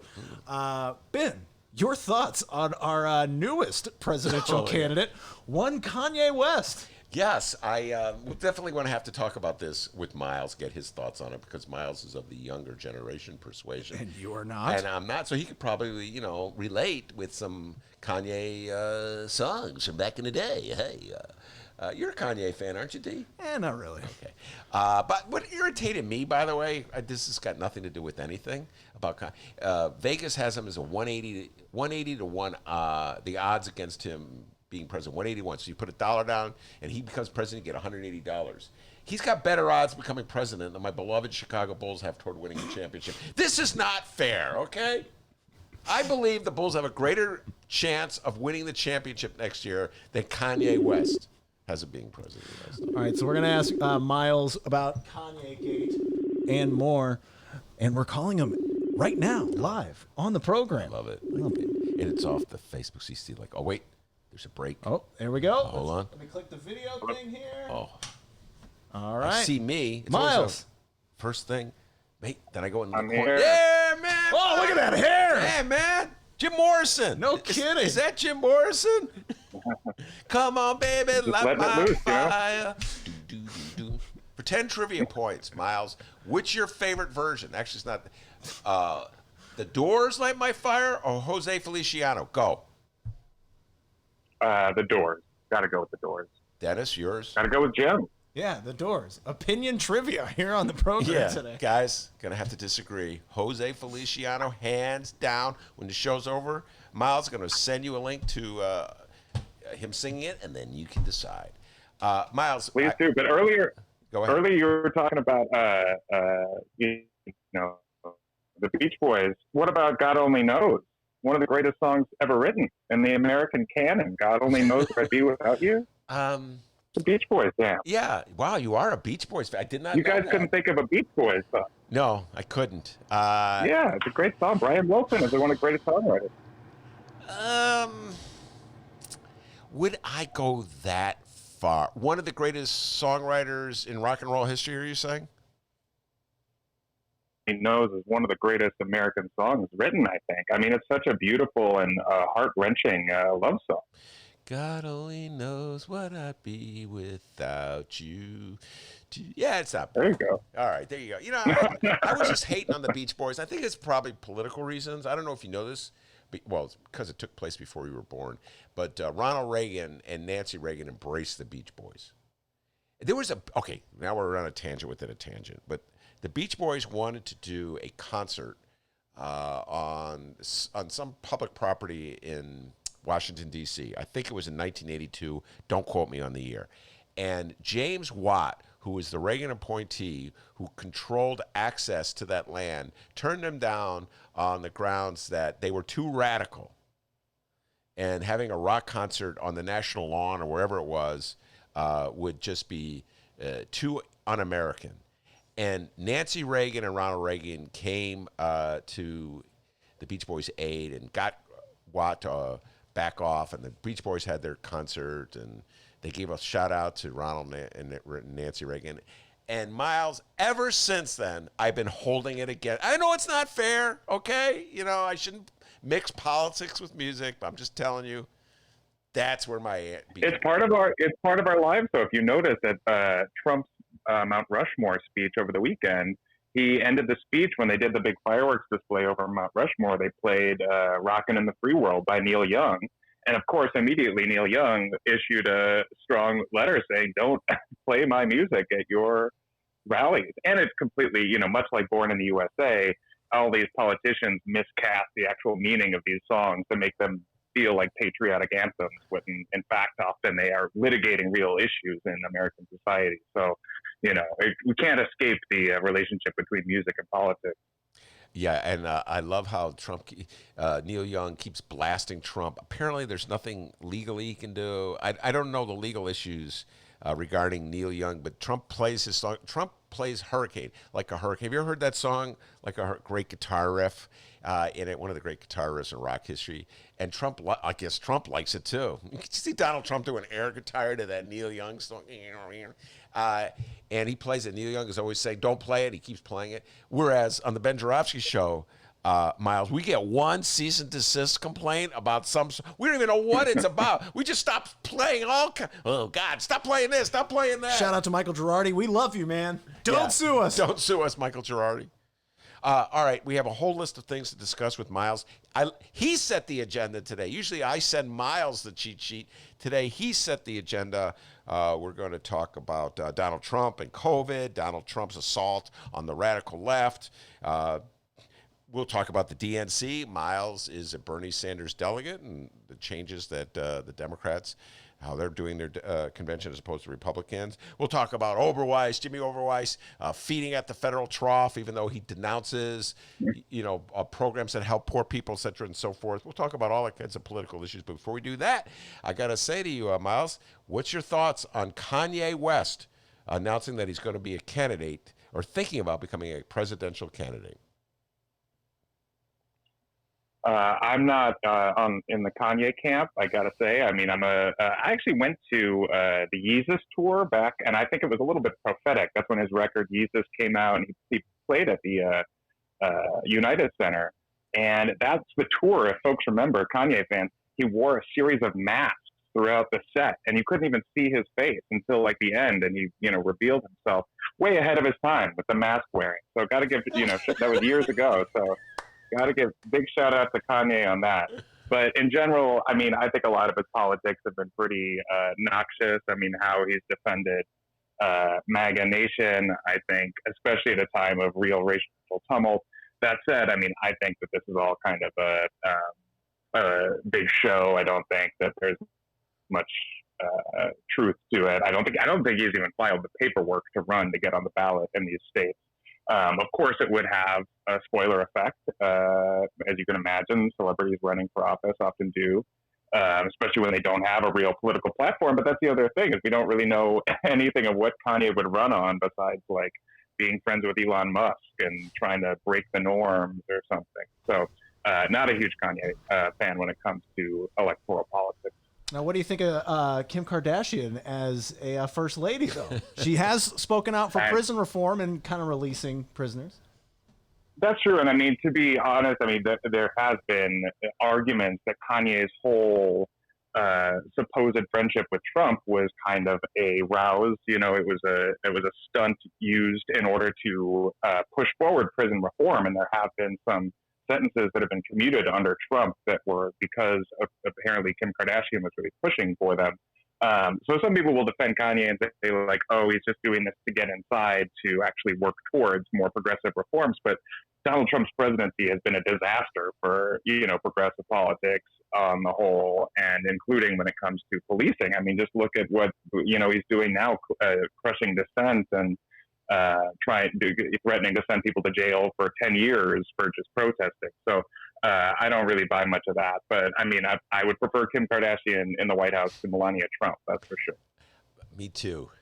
By the way, this wasn't part of the cheat sheet, but you raise it. And let's discuss this, Miles. the really bizarre contradiction that Trump and Trumpsters have toward criminal justice, where they pushed this first step measure that passed, I think, in 2017, I want to say, which enabled people who were locked up for long terms in federal prison to petition to get immediately released, and some people have been released as a result. So it's like a good step forward in criminal justice. So he was proud of that. His Super Bowl ad, remember the Super Bowl? Remember when we had sporting events? His Super Bowl ad championed that. For a while, it seemed like he was actually going to try to win over swing voters by running to the left of Joe Biden on criminal justice. It's so bizarre to think about the world that existed in January during the Super Bowl. And now I'm listening to Trump's rhetoric. Lock them up. Send in the troops. Shoot them. Arrest them. They're thugs. They're looters. They're criminals. He's against legalization of marijuana at a federal level, which is really deterring criminal justice on that front. He's against any attempt to reform police departments, saying that police should be allowed to do whatever they want. Police are generally always right. It's such a contradiction, Miles, and yet they'll still come back to that First Step program. You know, like we're supposed to forget absolutely everything. Very bizarre contradiction. Do you have an explanation for it? Well, you'll see even now that what the Trump campaign is attempting to do is to hit Joe Biden on the crime bill and still point out how, Joe Biden's efforts in the 90s helped to fuel our crisis of mass incarceration and the drug war and, so many issues that have been devastating, especially to poor communities and communities of color. But, that's just Trump trying to have it both ways, because you can't, you can't criticize. He doesn't have any standing because his whole campaign has now become a law and order type, there's actually, this is what I think what the mentality that's going on, at least within Trump and his inner circle, is this idea that there is a silent majority and that people even saying that they support the protests now. I mean, if you look at any of the data, the tack that the Trump campaign is taking seems to be completely out of step with where the American electorate is at in terms of supporting the protests over racial injustice, even when it comes to things like, toppling monuments. Like this was the core of Trump's Mount Rushmore speech, was this idea that America is under threat from the radical left, and that there's, Marxists and communists that are out to undo the fabric of American life. And that the only solution is to have a strong leader. This is an outgrowth, I think, but it's a pivot as well from what his entire political career has been, which has been a focus on nativism and this idea of, hyper-nationalism and America first. And in order to run a campaign that way, you need an enemy, you need an opposition. And obviously in 2016, that was Hillary Clinton and Barack Obama. In 2018, it was this supposed caravan of migrants that were, about to cross the border. That's, how he ran his campaign that time, which didn't work clearly because the blue wave. But this time, because of what's going on with this spike in coronavirus cases and his just completely disastrous and inept response, it's harder to get people to focus on the risk of, or the threat of immigration or, outside forces, especially when it reveals that, the true irony of all this is that while Trump has pushed this nativist idea that people are coming in over our borders and we need to close the borders, well, now Americans can't even go to Europe.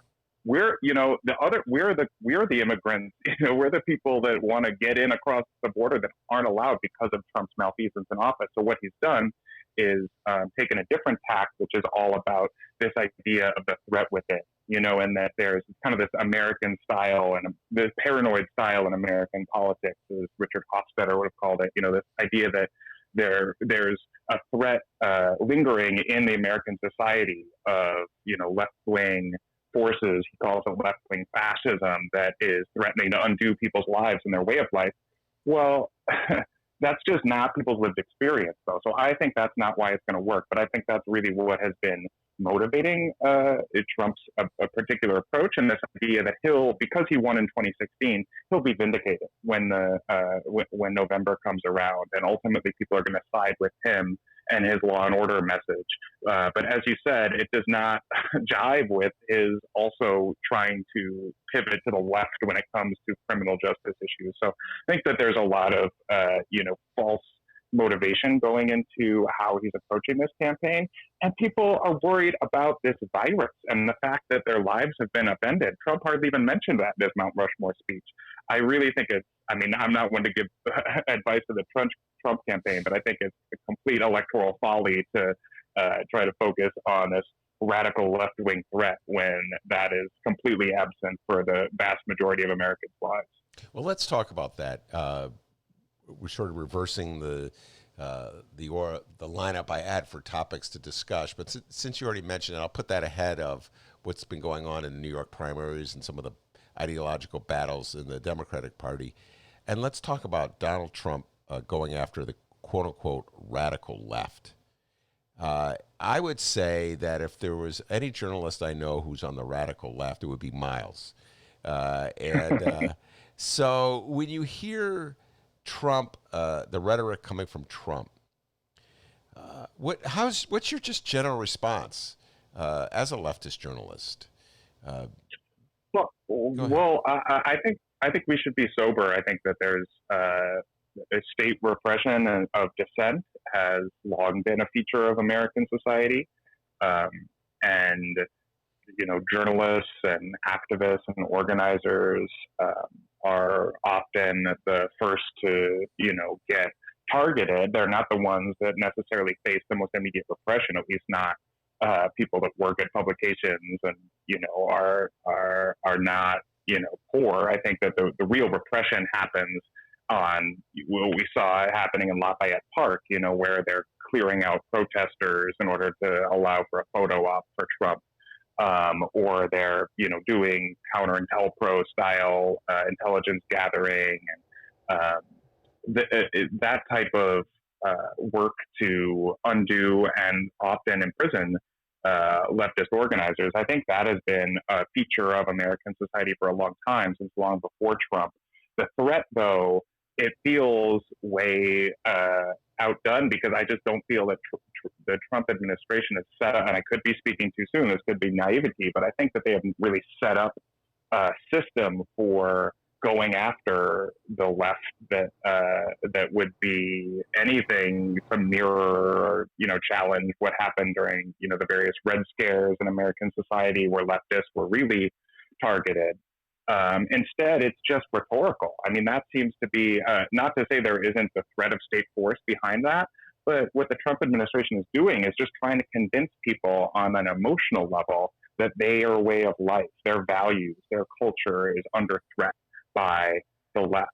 When really, and doing it under the terms of liberalism. They're trying to say that these people are illiberal. They're trying to, make you correspond to their vision of how the world should be, and tamp down on free speech.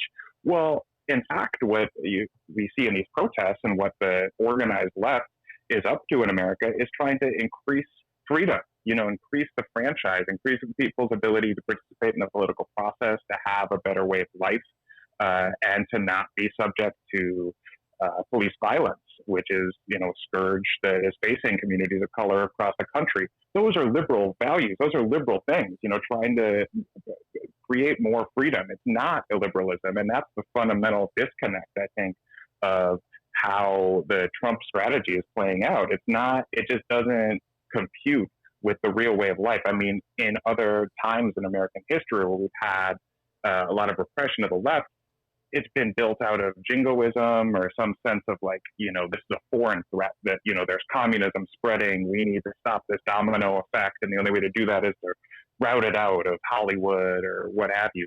But that's just not the case right now. I mean, you could say Marxists and socialists and scream these things out. There's socialists winning office that are fighting for more money to go to people that are suffering from, a government shutdown under this administration.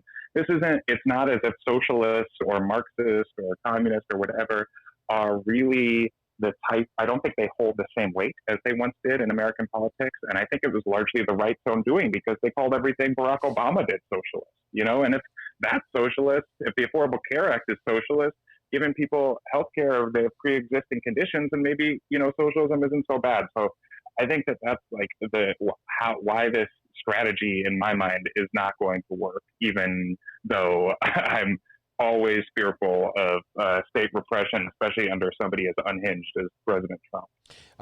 One of the frequent guests on our show, Professor David Ferris, just came out with a book called "The Kids Are All Left." And in his book, he makes the case that the next generation, your generation, is moved to the left. He's echoing many of the arguments that you just laid out, Miles, when you were talking about how people don't have the same fear when Trump plays these notes from the right wing's playbook. The Kids Are All Left is a book by David Ferris. Do you share that thought with him, that your generation has moved to the left in many fundamental ways? That is unthinkable for, let's say, my boomer generation? Well, I think that our lived experience has been one of the complete failure and ineffectiveness of our modern, U.S. unfettered capitalist system. The moments in our lives that have been so transformative. I mean, I'm 34. My political upbringing was, through the 9/11 war on terror era, and, pushing the country into an unjust war, and then seeing things like the Great Recession, where, I graduated college in 2008 and entered a job market where it was completely, impossible to find a decent job, when the U.S. was hemorrhaging jobs and people's bank accounts were being gutted at the same time that there was, golden parachutes for executives, and we, bailed out all the banks and gave massive bonuses to executives.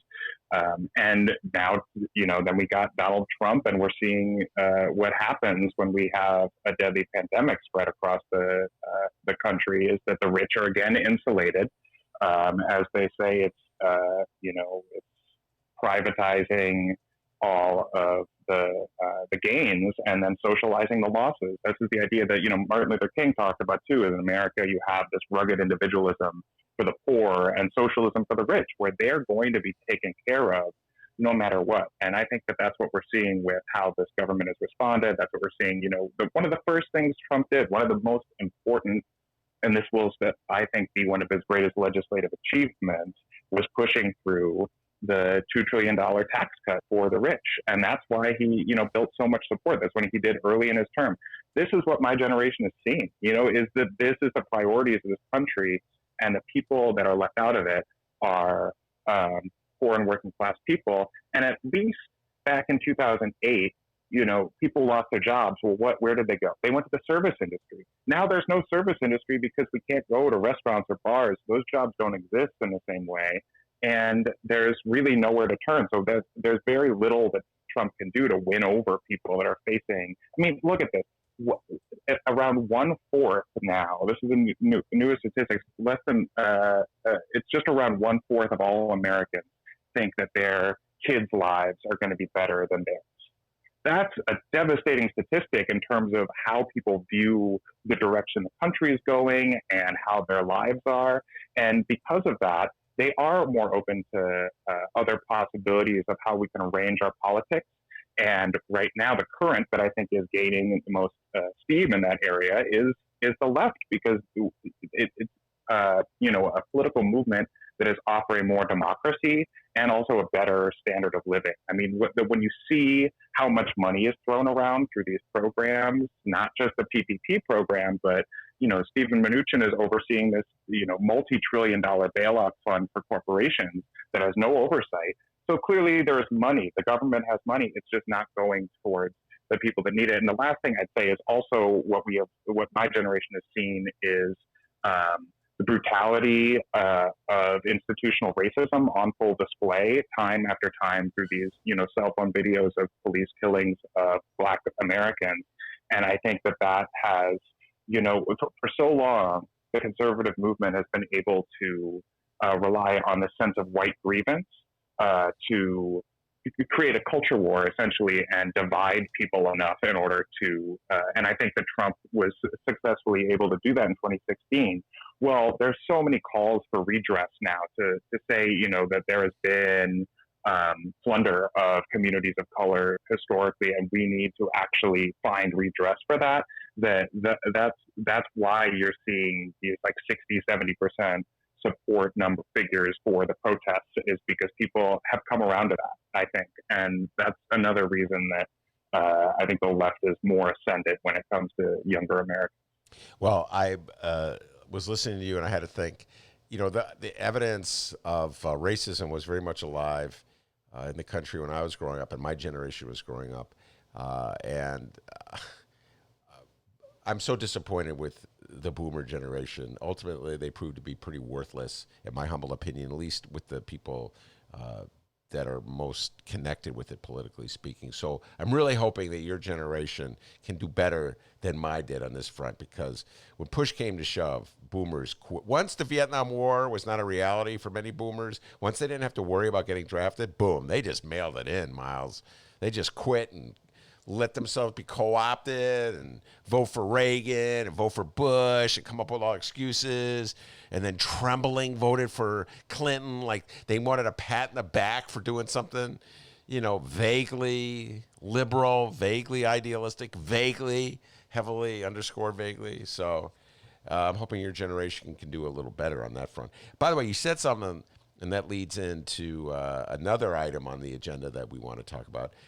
Rugged individualism for the poor, socialism for the rich. I think you were quoting Martin Luther King, and I wrote that down. Very excellent quote. And that leads me to Jim Oberweis, the right-wing politician from the state of Illinois who's running for Congress against Lauren Underwood, with his big paw out, getting a handout from the federal government. I've already been ranting and railing about this one. On the same day that story is publicized, you got the Illinois Chamber of Commerce and other right-wingers in Illinois denouncing Governor Pritzker's proposal to raise the rates on the highest, the wealthiest people, to raise the highest rates on the wealthiest people in the state. Unbelievable hypocrisy, Miles, from the right-wingers in the Republican Party. They want to eat from the government trough, but they want somebody else to pay for it. Address this issue of Oberweis feeding from the trough. Well, we should be clear that this program, the PPP program, this was how the U.S. government decided to deal with this economic catastrophe of a forced shutdown. And in that sense, I don't begrudge companies for trying to take advantage of it, because this is what the U.S. government decided to do against, the wishes of the left. I mean, the CARES Act that got passed was largely a Senate Republican created bill. So we should be clear about how this was all set up in the first place. Democrats went along with it, but this wasn't initially their plan. You see, even in the HEROES Act, there's some move towards beginning to pay out towards to keep employees on the payroll. This is what other countries around the world have done, and they've been far more successful in terms of keeping their employment roles intact, and their economies are actually recovering, unlike the U.S. Not to mention the fact that they, by and large, have the virus under control, which we do not. But so just some background on like the PPP. So that's why I'm generally anti shaming companies for taking it, because this is what the government said to do, so of course they're going to do it. But you're completely right when you mention somebody like Jim Oberweis, somebody who has built their political career. I mean, not his ice cream career, but his political career, all on trying to cut off government funding and saying we need rugged individualism. This is this idea of bootstrap mentality. It's always the richest people, for some reason, that tend to be the biggest purveyors of this philosophy, but this idea that, we need to, and another example I'd like to bring up is that the Ayn Rand Institute, or Ayn Rand, one of the most, famous libertarians, she wrote The Fountainhead. She created this fake philosophy of objectivism, which is all about accumulating personal wealth and being as selfish as possible without caring about anybody else around you. They also received potentially millions of dollars through this PPP loan. They're on the list as well, the Ayn Rand Institute. So wait, hold on. Let's just pause for a moment. How did I miss that? They had to pull out Ayn Rand? Yeah, exactly. So, I mean,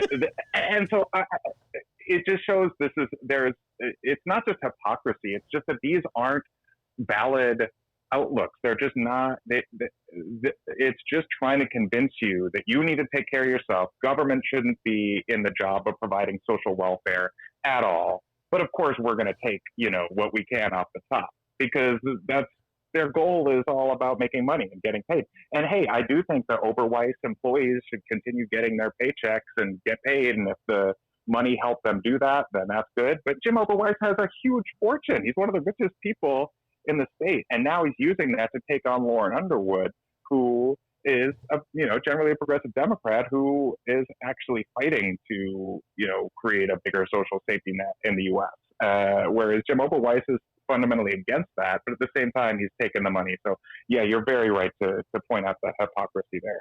No, I'm with you. The whole thing that you said, I wrote it down, shaming corporations in the abstract. That's not a good idea, because these programs, the purpose of these programs is a worthy one, which is to take care of people in time of need. And so when they can't go to work because we're in the middle of a pandemic, we got to take care of our citizens. And that's just like a fundamental bedrock of what I think are good, solid American values.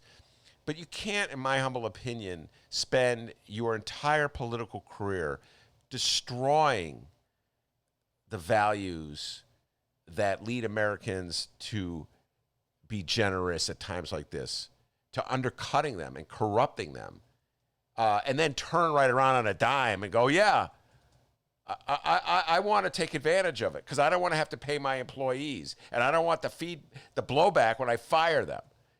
So exactly. You can't see. It goes beyond hypocrisy. Miles, get your response on this. I was talking about this in terms of Sterling Bay. Okay, so follow me where I'm going with this. So Sterling Bay is a developer in the city of Chicago. They got $1.3 billion. That's billion with a B, in property tax handout for a TIF program to finance Lincoln Yards development. Okay, so I believe it was the biggest TIF ever. The biggest TIF. Was that the biggest TIF? I think in Chicago. The biggest individual TIF handout, I think, yes.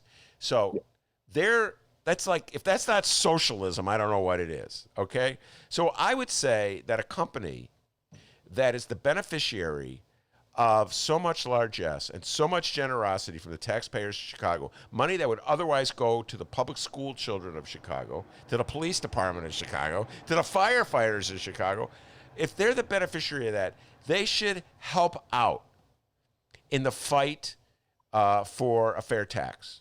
If you're going to take the money, then you should uphold the notion that government needs to be funded, and the way to fairly fund it is to have the highest rate.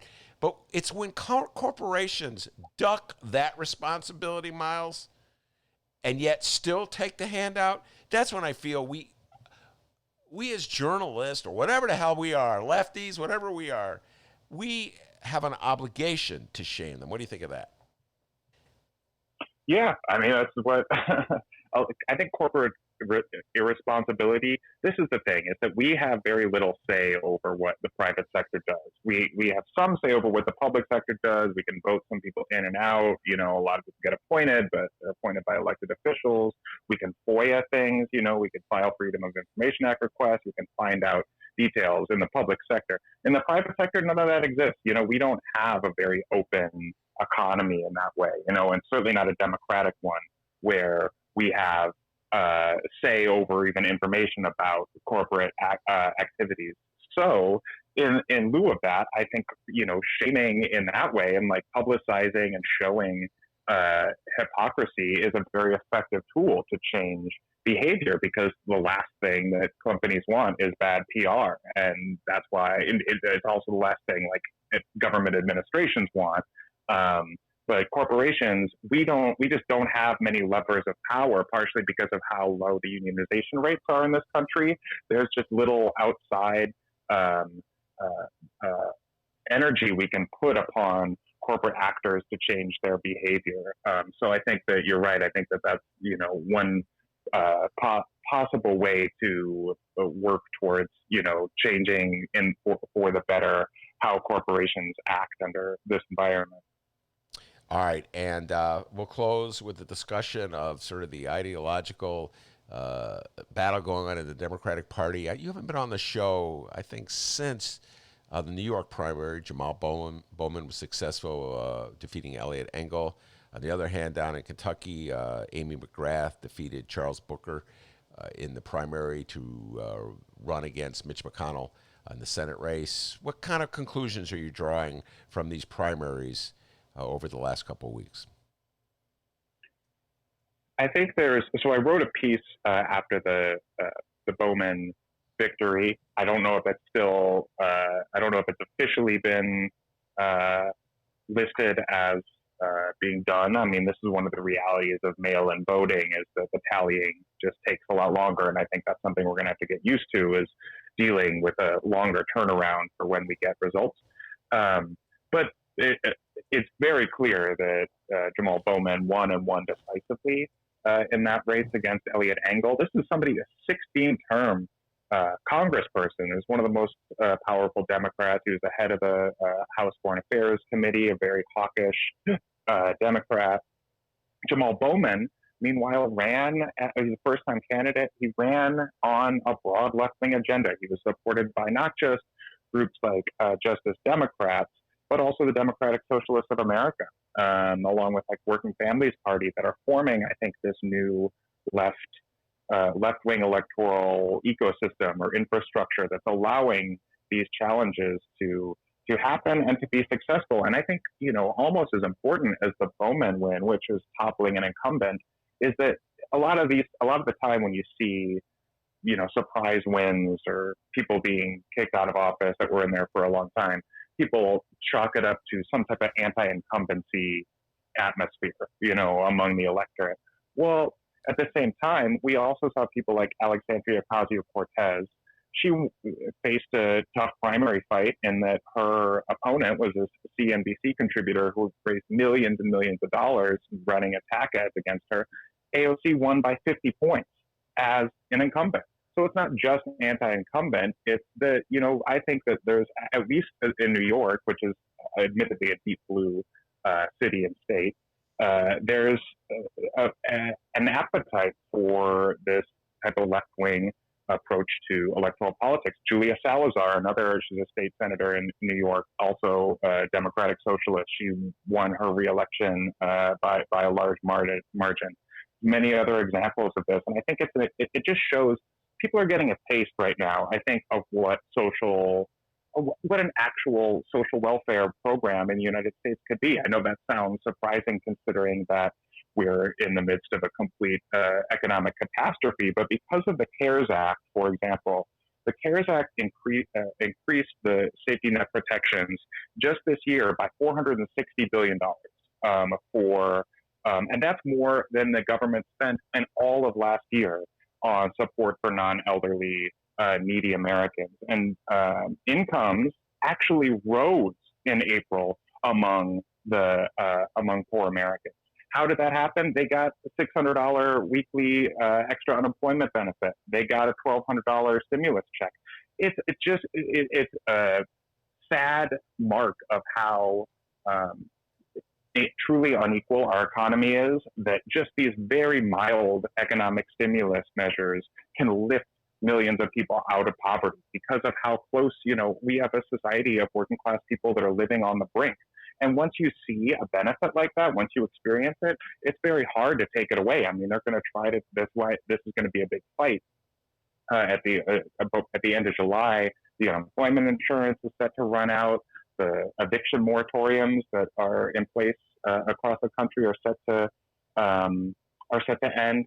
Well, that's why it's going to be a real fight legislatively right now. And I think that it's changing people's appetite. I think that we're beginning to see that people see the government can provide these things if it has champions in there that are willing to fight for them. And the people that are leading that charge are people like Rashida Tlaib or people like AOC and Ilhan Omar, Ayanna Pressley, the very people that the right has tried to demonize as, these left-wing fascists that are, anti-American, are the people that are actually helping to create a more just and equal economy and therefore society. So while Trump is bragging about how high the NASDAQ is, that doesn't correspond to people's real life. What does is getting, another $600 check as part of your unemployment that was fought for by people like Bernie Sanders and like AOC.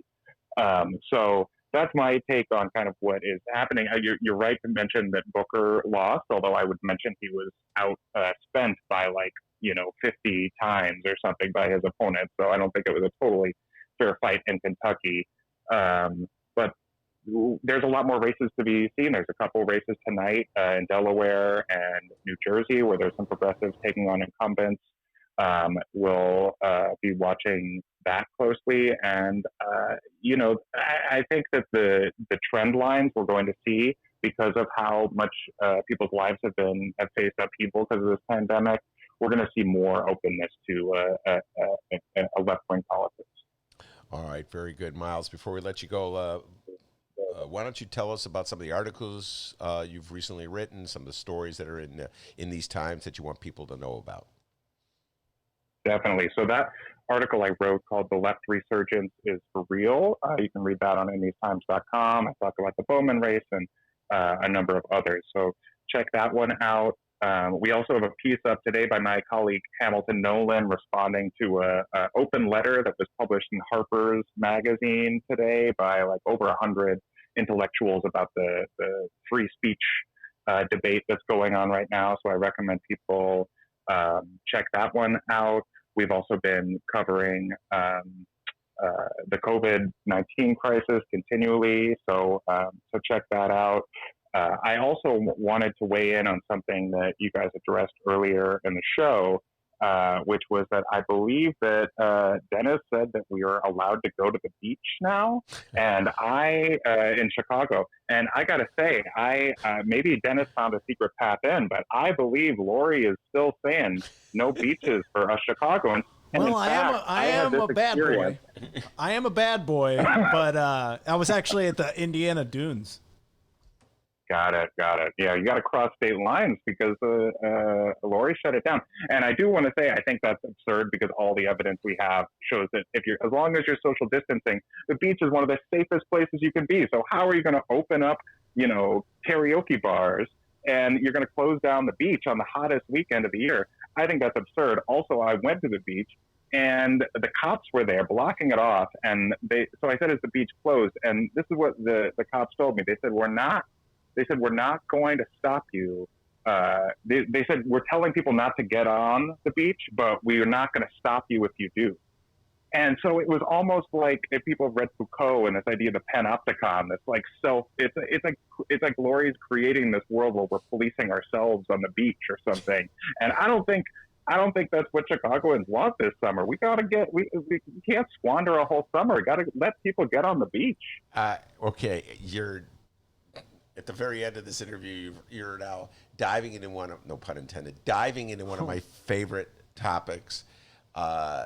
And it's the only topic of the pandemic that brings a smile on my face because it just shows how peculiar we are as a species. And Dennis and I have been talking about this for 3 months now. The mixed messages that go out every day from our leaders who are purporting to be very consistent in everything they're saying, Miles, and looking out for our interests. And yet, extraordinary mixed messages that really make no sense. The beach is the perfect one. I've been talking about this forever. If you want to go to the beach, you could go to Evanston's beach.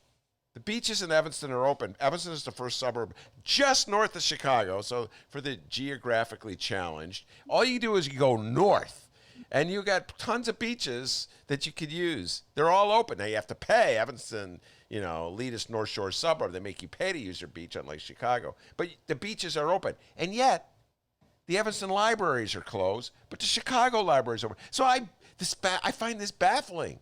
A great mystery. Why are beaches? Yeah, go ahead.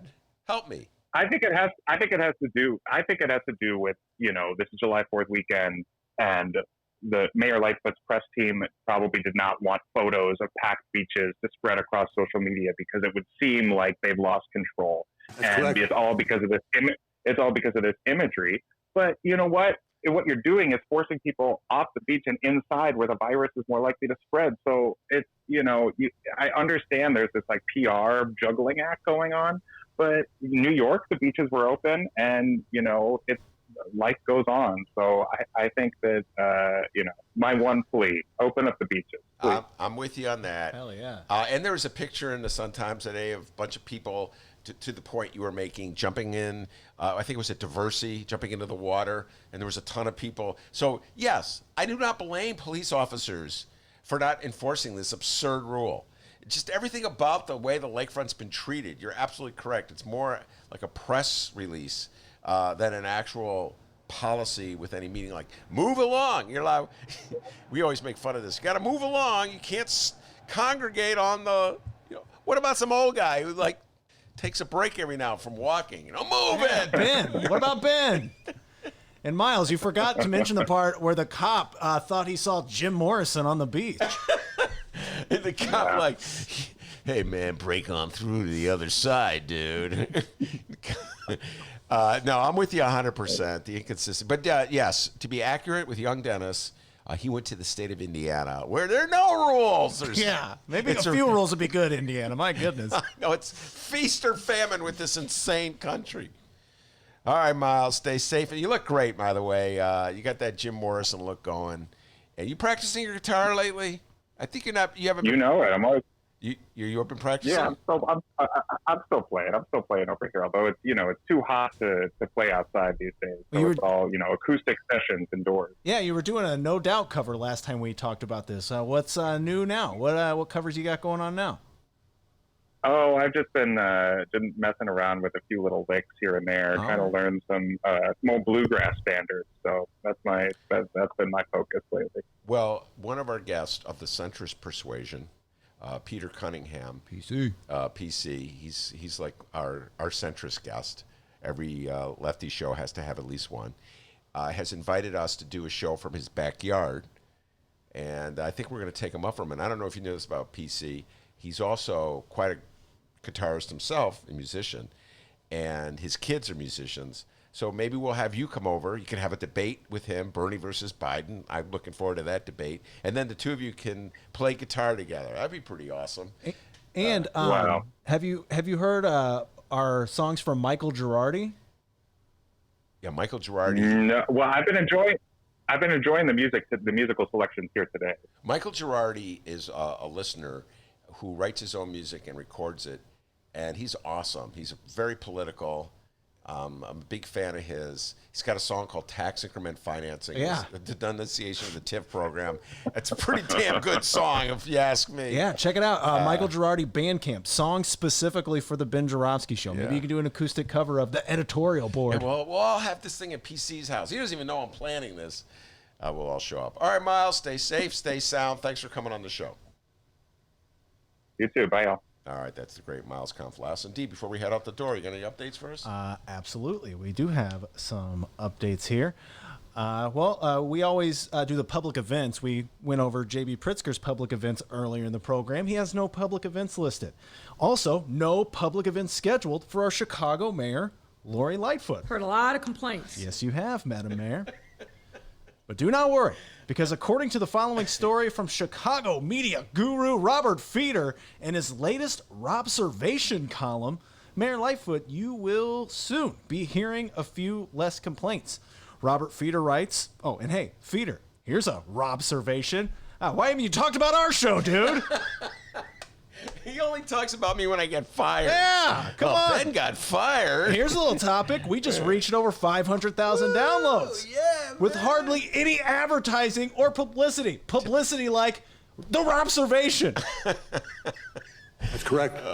No, but he loves it when Ben was fired. Oh, Ben fired. Well, hey, we're moving on up, dude. Write a little Robservation on that, huh? We're doing a show from the attic. You can talk about how you love the brown line.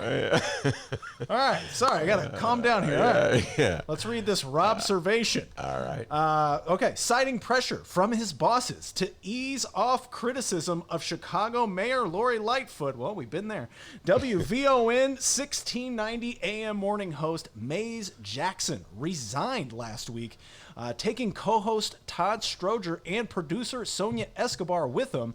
Let's see here. He said, quote, "The long and short of it is, I was censored by station management and told that I could no longer discuss the mayor, anything that could be connected with her, and to cut off any callers that were critical of her." He says here, "I cannot accept the censorship, so I chose to resign." Jackson and Stroger promptly turned up on time brokered gospel station WBGX 1570 AM, where their show airs from 6 a.m. to 9 a.m. Monday through Friday. Jackson, a political consultant, strategist, and former lobbyist, had hosted mornings on WVON since 2017. Stroger, the former Cook County Board president, joined him as a co-host in 2019.